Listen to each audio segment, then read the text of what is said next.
Hello guys, welcome to Shai mining. இன்றைக்கி நான் வெளியே வந்திருக்கேன். ஸோ அங்கே வச்சு வீடியோ ஷூட் பண்ணுற மாதிரி ஒரு சுச்சுவேஷன் ஆயிடுச்சு. நீங்கள் பேக்ரவுண்ட் பார்த்தீங்கன்னா தெரியும், ஒரு வில்லேஜுக்கு பக்கத்தில் உள்ள அவுட்டர் ஏரியாவில் தான் இருக்கேன். இதுதான் என்னோடய சொந்த ஊர். நீங்கள் இந்த விண்டோட நாய்ஸ்லாம் கொஞ்சம் உங்களுக்கு டிஸ்டர்பன்ஸாக இருக்குன்னு நினைக்கிறேன். நான் அது கவலைப்படாதீங்க, அதை எடிட்டிங்கில் நான் கட் பண்ணிடுறேன். இதில் உங்களுக்கு கேட்குன்னு நினைக்கிறேன் விண்டோட நாய்ஸ். நான் எடிட்டிங்கில் மிச்சத்துக்கெல்லாம் நான் கட் பண்ணிடுறேன். ஓகேவா? நம்ம இன்றைக்கி வீடியோவில் என்ன பார்க்க போகிறோன்னா, மைனிங்கை பற்றின உள்ள கொஸ்டின்ஸ் தான் நம்ம இன்றைக்கி பார்க்க போகிறோம். நான் ஆல்ரெடி போன வீடியோவில் உங்களுக்கு காமன் ஜென்ரல் கொஸ்டின்ஸ்க்கு நான் ஆன்சர் பண்ணுறேன் அப்படின்னு சொல்லியிருந்தேன். நிறைய பேர் வந்து கமெண்ட்ஸில் ஒரு ஜென்ரலான கொஸ்டினை திரும்ப கேட்குறாங்க. அதுக்கெல்லாம் ஒரு ஆன்சர் பண்ண தான் இந்த வீடியோ. இது ஜஸ்ட் நான் ஒரு ஒன் வீடியோ மாதிரி தான் இருக்கும். ஃபஸ்ட்டு கொஸ்டின் என்னென்னா, is still mining profitable? Mining வந்து இன்னும் ப்ராஃபிட்டபுளாக இருக்கா? இதுதான் வந்து எல்லாருடைய மனசுலையும் ஒரு நம்பர் 1 கேள்வியாக இருக்கும். மைனிங் இன்னும் ப்ராஃபிட்டபுளாக தான் இருக்குது. அதோட ப்ராஃபிட் வந்து ரொம்ப கம்மியாக இருக்குது, ஆனால் ஸ்டில் ப்ராஃபிட்டபிள். அதான் நான் உங்களுக்கு ஷார்ட் ஆன்சர். லாங் ஆன்சர் என்னென்னா, எக்ஸாம்பிளுக்கு இதுக்கு முன்னாடி வந்து ஒரு நாளைக்கு $2 $3 அப்படிங்கிற கிடச்சிட்டு இருந்த இடத்துல இப்போ வெறும் $1 $1.5 கிடைக்குது. பட் ஸ்டில் அது உங்களுக்கு ப்ராஃபிட்டபுளாக தான் இருக்குது. நம்ம ப்ராஃபிட்னு எதை வச்சு சொல்லுவோம்னா, அந்த காயினை மைன் பண்ணுறதுக்கு எவ்வளோ எலக்ட்ரிசிட்டி தேவைப்படுதோ அதை விட நம்மளுக்கு அந்த காயினோட ப்ரைஸ் கூட இருந்துச்சுன்னா அது நம்ம ப்ராஃபிட்டபிள்னு சொல்லுவோம். ஃபார் எக்ஸாம்பிள் வந்து இப்போ நீங்கள் ஒரு கிராஃபிக்ஸ் கார்டு ரன் பண்ணுறீங்க, அது வந்து 24 hours ஒன் டே ரன் ஆகுது. ஒன் டே ரன் ஆகி ஏதோ ஒரு காயினை மைன் பண்ணுது. எக்ஸாம்பிளுக்கு எத்தீரியம் காயினை மைன் பண்ணுன்னு வச்சுக்கலாம். அந்த எத்தீரியம் காயின் 0.005, நான் ஒரு எக்ஸாம்பிளுக்கு தான் சொல்கிறேன், அதோட கரெக்டான ரேட்டோ இதுவோ அவ்வளோ கிடையாது. ஒரு எக்ஸாம்பிளுக்கு 0.005 எத்தீரியம் காயின்ஸ் அது மைன் பண்ணுது ஒன் டே 24 hours. அதோட ரேட்டு வந்து ஒரு $4 வச்சுக்கோங்க. ஆனால் நீங்கள் ஒன் டேக்கு அந்த இதை 24 hours நீங்கள் ரன் பண்ணதுக்கான எலக்ட்ரிசிட்டி காஸ்ட் வந்து $5 இருந்துச்சு அப்படின்னா உங்களுக்கு மைனிங் ப்ராஃபிட்டபிள் இல்லை. ஏன்னா நீங்கள் எலக்ட்ரிசிட்டிக்கு $5 கொடுக்குறீங்க, உங்களுக்கு ரிட்டர்ன் $4 தான் கிடைக்கிது. அதே இடத்துல அது எலக்ட்ரிசிட்டி காஸ்ட் $3 அப்படின்னா உங்களுக்கு $1 ப்ராஃபிட். இது வந்து முன்னாடி இந்த ப்ராஃபிட் வந்து எலக்ட்ரிசிட்டி $3 இருக்கும்போது மொத்தம் $10 கிடைச்சிருக்கும். அப்போனா ப்ராஃபிட் $7. இப்போ அது குறைஞ்சு 5 4ன்னு வந்திருக்கும். ஸோ ப்ராஃபிட் குறையுதே தவிர அது நான் ப்ராஃபிட்டபிளாக நஷ்டமாக இது வரைக்கும் ஆகும். இதுக்கு முன்னாடி கிடச்சிட்டு இருந்த ப்ராஃபிட் அளவுக்கு இல்லாமல் இப்போ ப்ராஃபிட் குறைஞ்சிருக்கே தவிர ப்ராஃபிட் இல்லாமல் இல்லை மைனிங். அதை வந்து நம்ம புரிஞ்சுக்கோங்க. இன்ன வரைக்கும் அது ப்ராஃபிட்டபிளாக தான் இருந்துகிட்டு இருக்கு. எத்தீரியம் 2.0 எப்போ ரிலீஸ் ஆகி எத்தீரியம் மெர்ஜ் ஆகுதோ, ஸ்டாப் ஆகுதோ, அப்போ தான் வந்து நம்மளுக்கு மைனிங் ப்ராஃபிட் இல்லாமல் போக வாய்ப்பு இருக்கு. அப்போ கூட என்ன நடக்கும் நம்மளால கன்ஃபார்மாக சொல்ல முடியாது. வேற ஏதோ ஒரு காயின் ப்ராஃபிட்டபிளாக சஸ்டெயின் ஆகலாம். அது என்ன நடக்கும்னு நம்ம யாராலையுமே கெஸ் பண்ண முடியாது. அது நம்ம பொறுத்து தான் பார்க்கணும். ஆனால் அது வரைக்கும் நீங்கள் எவ்வளோதான் எத்தீரியம் ரேட்டு குறைஞ்சிட்டு இருந்தாலும் அது இன்னும் ப்ராஃபிட்டபிளாக தான் இருக்குது. இன்னமே நீங்கள் பார்த்தீங்கன்னா ஒரு முக்கியமான ஒரு பாயிண்ட் உங்களுக்கு சொல்கிறேன்.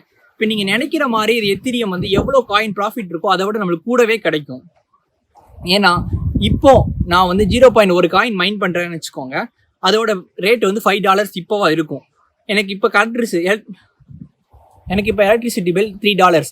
அப்போ எனக்கு கிடைச்சிருக்கிற ப்ராஃபிட் $2. இப்போ நான் அந்த எத்தீரியம் காயினை விற்றா அதாவது $2. எத்தீரியம் காயினை செல் பண்ணாமல் நான் ஹோல்ட் பண்ணி வச்சிருந்தேன்னா இன்னும் 1 yearல எத்தீரியம் மெர்ஜ் ஆனப்போ அது ரேட்டு கூடினப்போ அதே இது எனக்கு $5 $10 $20 வரைக்கும் ப்ராஃபிட் கிடைக்க வாய்ப்பு இருக்குது. நான் அது ஒரு எக்ஸாம்பிளுக்காக தான் சொல்கிறேன். இது கரெக்டான எஸ்டிமேஷன் கிடையாது, நான் உங்களுக்கு புரிஞ்சுக்கிறதுக்காக சொல்கிறேன். இதே மாதிரி நம்மளுக்கு கிடைக்கிற ப்ராஃபிட் வந்து டபுள் ஆகிறதுக்கு ட்ரிபிள் ஆகிறதுக்கு வாய்ப்பு இருக்குது. $2 கிடைச்சது அதை நீங்கள் ஹோல்ட் பண்ணீங்கன்னா 1 yearல $2 $6 கூட மாறும். அதே மாதிரி வாய்ப்பு இருக்குது. அதனால நீங்கள் எக்ஸ்பெக்ட் பண்ணுறதோட இது ப்ராஃபிட் கிடச்சிக்கிட்டு தான் இருக்குது. இது வரைக்கும் நீங்கள் எவ்வளோதான் எத்தீரியமோட ரேட்டு குறைஞ்சிருந்தாலும் கிரிப்டோ ப்ரைஸ் எல்லாமே கீழே வந்திருந்தாலும் ஸ்டில் இட்ஸ் ப்ராஃபிட்டபிள். அதனால தான் நான் மைண்ட் பண்ணிட்டு இருக்கேன். இதான் என்னுடைய கருத்து. இது வந்து என்னோட ஃபைனான்சியல் அட்வைஸாக எடுத்துக்க வேணாம், என்னுடைய ஓன் எக்ஸ்பீரியன்ஸை தான் நான் ஷேர் பண்ணிக்கிறேன் உங்ககிட்ட. அடுத்து 2வது கொஸ்டின் போகலாம். இன்னும் ஸ்டில் நீங்கள் எத்தீரியம் மைன் பண்ணுறீங்களா, வேற ஏதாவது காயின் மைன் பண்ணலாமே அப்படின்னு நிறைய பேர் கேட்குறீங்க. நான் சொல்லியிருக்கேன் ஏற்கனவே, நான் சொன்ன மாதிரி எத்தீரியம் 2.0 ரிலீஸ் ஆகிற வரைக்கும் எத்தீரியம் தான் இருக்கிறதுலேயே அதிக ப்ராஃபிட் தர காயின். வேற என்ன காயின் நீங்கள் மைன் பண்ணாலும் எத்தீரியமோட கம்மியான ப்ராஃபிட்டாக தான் இருக்கும். அதுவும் ப்ராஃபிட்டபிளாக இருக்கும், நஷ்டம் ஆகாது. ஸ்டில் வந்து எத்தீரியமோட கொஞ்சம் கம்மியான ப்ராஃபிட் தான் இருக்கும். எத்தீரியம் ப்ரூஃப் ஆஃப் ஸ்டேக் அப்படிங்கிற ஸ்டேட்டுக்கு மூவ் பண்ணி எப்போ எத்தீரியம் மைனிங் ஸ்டாப் ஆகுதோ அப்போ தான் நான் அடுத்த காயினுக்கு போவேன்.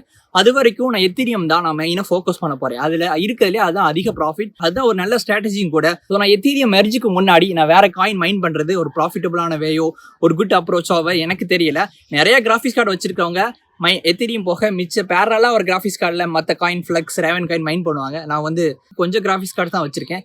ஸோ நான் மெயினாக எத்தீரியம் தான் ஃபோக்கஸ் பண்ணணும். அதான் ஒரு நல்ல ஸ்ட்ராட்டஜி. நீங்கள் இந்த கேள்வி கேட்ட எல்லா மக்களுக்கும் நான் கடைசியாக சொல்லிக்கிறேன், எத்தீரியம் முடிகிற வரைக்கும் எத்தீரியம் தான் அதிக ப்ராஃபிட்டபிளான காயின். அந்த கேள்வி நீங்கள் திரும்ப கேட்க தேவையில்லை. எப்போ எத்தீரியம் மைனிங் ஸ்டாப் ஆகுதோ அப்போ தான் அடுத்த காயின் ப்ராஃபிட்டபிளாக வர சான்ஸ் இருக்குது. அது வரைக்கும் எத்தீரியம் தான் நம்ம மைன் பண்ணி ஆகணும், சின்ன மைனஸ்லாம். அடுத்ததா எலக்ட்ரிசிட்டி பில்லாம் எப்படி மேனேஜ் பண்ணுறீங்க ப்ரோ அப்படின்னு நிறைய பேர் கமெண்ட்ல கேட்டிருந்தீங்க. எலக்ட்ரிசிட்டி பில் வந்து இந்தியாவில் கொஞ்சம் அதிகமாக தான் வருது. அதெல்லாம் சொன்ன மாதிரி எலக்ட்ரிசிட்டி பில்லை தாண்டி உங்களுக்கு கிடைக்கிற ப்ராஃபிட் கொஞ்சம் கிடச்சிட்டு தான் இருக்குது. மற்ற கண்ட்ரீஸில் எலக்ட்ரிசிட்டி பில் $1 வருது, காயின் $4, அப்போ அவங்களுக்கு ப்ராஃபிட் $3 கிடைக்கும். அதே இது இந்தியாவில் மைன் பண்ணால் எலக்ட்ரிசிட்டி பில் $2-3 கிட்ட வருது. அதனால நம்மளுக்கு கிடைக்கக்கூடிய அந்த லாபமோட பெர்சன்டேஜ் கம்மியாகுதே தவிர இன்னும் ஸ்டில் ப்ராஃபிட் இருக்க தான் செய்யுது. ஒரு ப்ராஃபிட்டோட பெர்சன்டேஜ் கம்மியாக இருக்குது, அவ்வளோதான். அது கிடைக்கிறதுனால தான் நானும் மைன் பண்ணிட்டு இருக்கேன். இதுதான் வந்து அதுக்கான ஆன்சர். அடுத்ததான் 4வது என்ன கேட்குறீங்கன்னா, மைனிங் பண்ணுற காயின் வந்து கிரிப்டோ டேக்ஸ்குள்ளே இன்க்ளூட் ஆகுமா அப்படின்னு நிறைய பேர் கேட்டிருக்கீங்க. ஆமாம், இன்க்ளூட் ஆகும். நீங்கள் மைன் பண்ணாலும் சரி, வேற ஏதோ இடத்துல இருந்து ஒரு எக்ஸ்சேஞ்சில் இருந்து நீங்கள் கிரிப்டோ கரன்சி வாங்கினாலும் சரி, கிரிப்டோ டேக்ஸ் அதாவது 30% டேக்ஸ் அப்ளை ஆகும். நீங்கள் மைன் பண்ணி எடுக்கும்போது அங்கேருந்து நீங்கள் ஏதோ ஒரு பேங்க் அக்கௌண்ட்டுக்கு வித்ட்ரா பண்ணுவீங்க, அந்த இடத்துல நீங்கள் வந்து 30% டேக்ஸ் பே பண்ண வேண்டியதாக இருக்கும். எவ்வளோ ப்ராஃபிட் கிடச்சிருக்கோ அந்த ப்ராஃபிட்லேருந்து ஒரு 30% டேக்ஸ் நீங்கள் கொடுக்க வேண்டியதாக இருக்கும். அந்த லா வந்து இந்த வருஷம் தான் வந்துச்சு இந்தியாவுக்கு. அது வந்து நம்மளுக்கு ரொம்பவே ஒரு பாதிக்கக்கூடிய லா தான். மைனர்ஸ்க்கு நம்மளுக்கு கிடைக்கிற ப்ராஃபிட்டில் 30% வந்து நம்மளுக்கு டேக்ஸ் ஆக்கி கொடுக்கும்போது நம்மளுக்கு ரொம்ப அஃபெக்டாக தான் செய்யும். அடுத்தடுத்து கிராஃபிக்ஸ் கார்டு நிறையா நம்பர் இன்க்ரீஸ் பண்ணி நம்ம இம்ப்ரூவ் ஆகிறதுக்கு ரொம்ப ஒரு கஷ்டமாக தான் இருக்குது.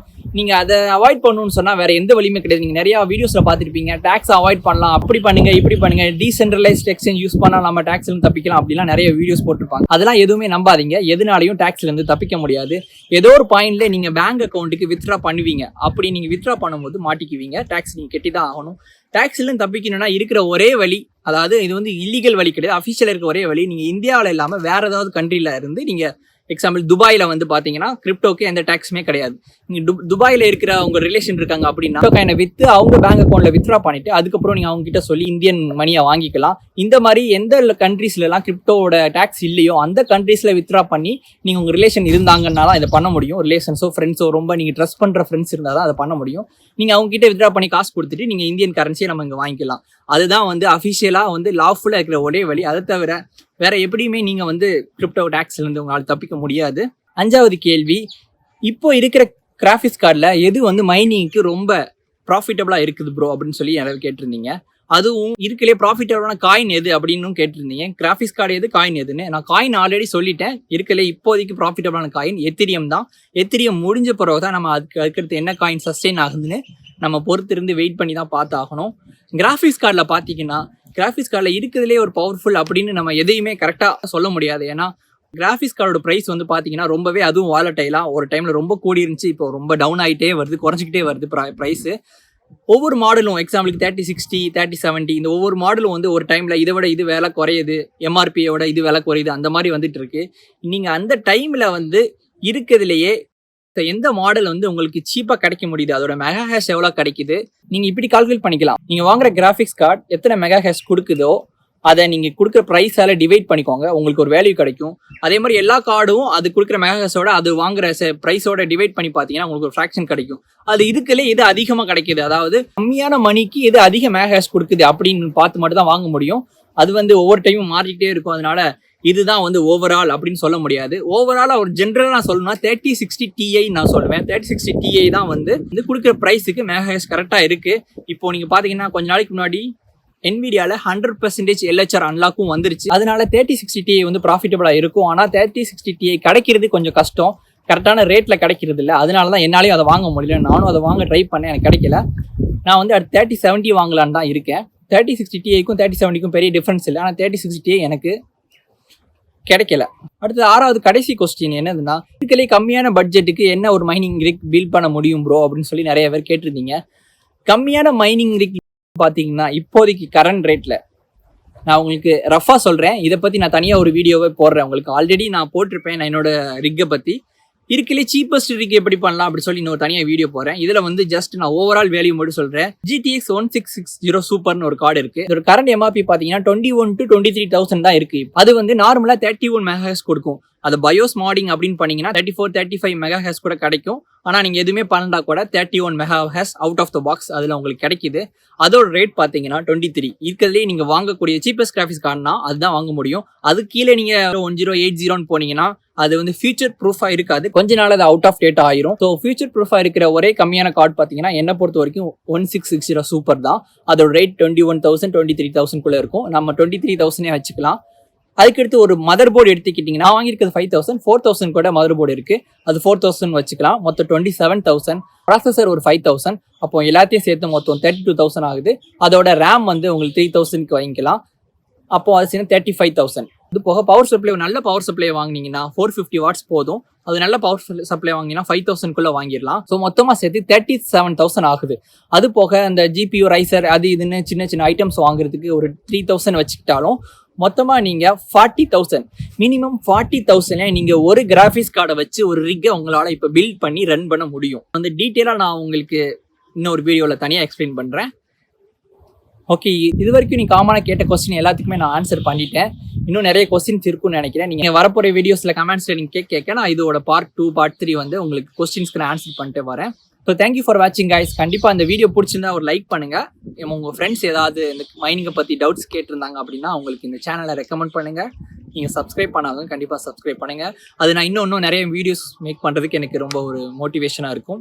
Thank you once again. பாய்.